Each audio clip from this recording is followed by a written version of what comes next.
Аты жөнүм Бектурсун Сыдыков, экономика жана башкаруу факультетинин менеджмент бөлүмүн бүтүрүп жатам. Өзүм Ош облусунун Өзгөн районуна караштуу Куршаб айылынан болом. Бул жака 2018-жылы тапшырып, менеджмент бөлүмүн тандагам. Тапшырганда эле убакыт өткөнү билинбейм, монтип 5 жыл өтүп арадан бүтүрүүчү болуп отурабыз. Манас университетинде мен тандагандын эки чоң себеби бар. Биринчиси бул Кыргызстандагы жалгыз акысыз билим берген университет. Экинчиден, мага бул жакта студенттердин бири-бирине жасаган мамилеси жана ошондой эле мугалимдердин, персоналдардын студенттерге жасаган мамилеси аябай жакын. 5 жыл аралыгында окууну жакшы окуганга аракет кылдык, жакшы эле окудум деген ойдомун. Андан сырткары коомдук иштерде активдүү болгонго аракет кылып, коомдук иштерде активдүү катыштык. Ошол эле мисалга алып турган болсок, студенттик кеңеште 4 жыл кызмат кылдым. Быйыл акыркы жылы студенттик кеңеште президент катары, студенттик кеңештин төрагасы катары иштеп, университеттин өнүгүшүнө салым коштук. Негизи эле жыл сайын абитуриенттер тапшырганда биздин менеджментке конкуренция жогору болот. Жогорку балл алган абитуриенттер тапшырат. Мен кеңеш берет элем, биринчи турда тапшырып туруп, экинчи турда күтпөй койгондор болот. Экинчи турду күткүлө, эгерде менеджментке өтүүнү аябай кааласаңар, экинчи турда тапшырып өтө аласыңар деген ишеничти айтмак элем.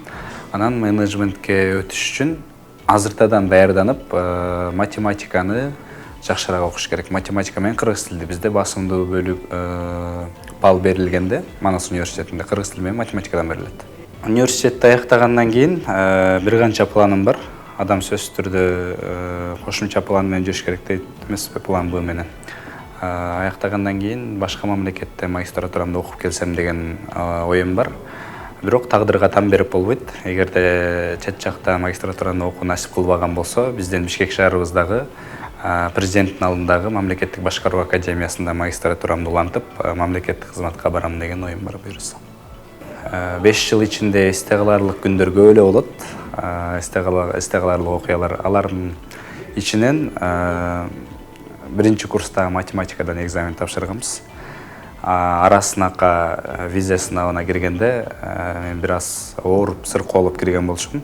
Анан аз балл алып калгам, начар балл алып калгам. Анан финалда эң эле аз дегенде 85 балл алыш керек болчу, 90 балл алышым керек болчу. Жакшы балл менен жабыш үчүн математиканы. Анан бизде жатаканада Темирбек деген досум жашайт болчу. Ошол экөөбүз түнкү саат, таңкы саат 4кө чейин даярданып чыкканбыз да математикаданчы.